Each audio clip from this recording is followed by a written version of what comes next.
interwoven in the destinies of that young woman glimpsed in the park by the historian. It was essential for her future that the other institutions should continue to support her. It was essential for all of them that she should maintain the status quo, that she should not fail. Victoria's grandfather, King George III, a monarch who was politically active and who had played a pivotal role in the shaping of British political history, was blind for the last 10 years of his life, and at sporadic intervals in the last 20 years of his long reign, 1760 to 1820, he had been raving mad. The fear that the royal madness was hereditary was ever present in the British governing class, and the young Queen's ministers watched every one of her tantrums, each emotional display, every instance of irrational behaviour, with anxiety. George III's son, who ruled as regent during the times of blindness and madness, had been extremely unpopular, not least because of the sordid and cruel way in which he had divorced his queen, Caroline of Brunswick. By the time he was succeeded by his brother, the Duke of Clarence, William IV, in 1830, it had looked very much as if the supply of possible heirs to the throne had all but dwindled.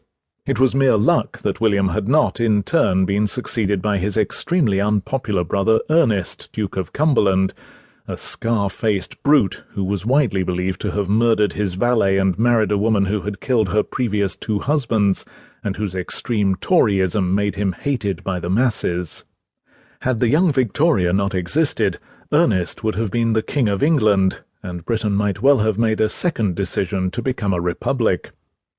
Carlyle himself was by way of being a republican, certainly one deeply read in the era of the First Republic in the 17th century, and a hero-worshipping biographer of Oliver Cromwell. Carlyle was a sardonic and amusing man, whose stock in trade was a refusal to be impressed by the English, who to his Scottish soul were ever alien, by the establishment, which he found laughable, by the class hierarchy, very near the bottom of which he had been born.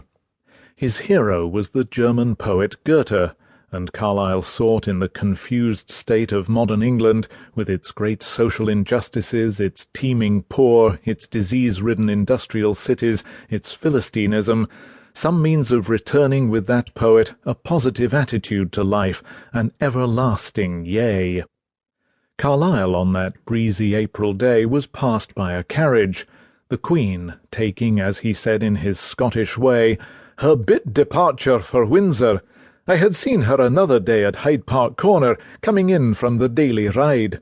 She is decidedly a pretty-looking little creature, health, clearness, graceful timidity looking out from her young face. One could not help some interest in her, situated as mortal seldom was. Carlyle, who went on to write one of the most magisterial royal biographies in the literature of the world, The Life of Frederick the Great, was peculiarly well placed to see the strangeness of Victoria's position as she swept past him in the carriage. They would not meet until years later, when, both widowed and old, they exchanged small talk at the deanery of Westminster Abbey. She was indeed situated as mortal seldom was.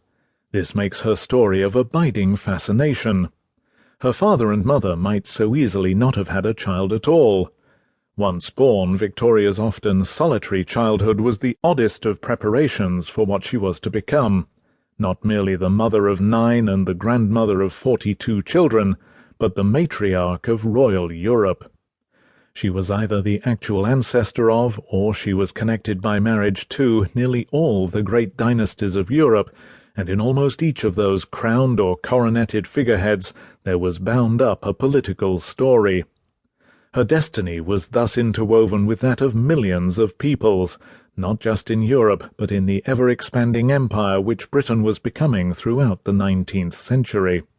One day to be named the Empress of India, the pretty-looking little creature had a face which would adorn postage stamps, banners, statues, and busts all over the known world. And this came about, as the Germanophile Thomas Carlyle would have been the first to recognize, because of the combination of 2 peculiar factors. First, that Victoria was born at the very moment of the expansion of British political and commercial power throughout the world, and secondly, that she was born from that stock of nearly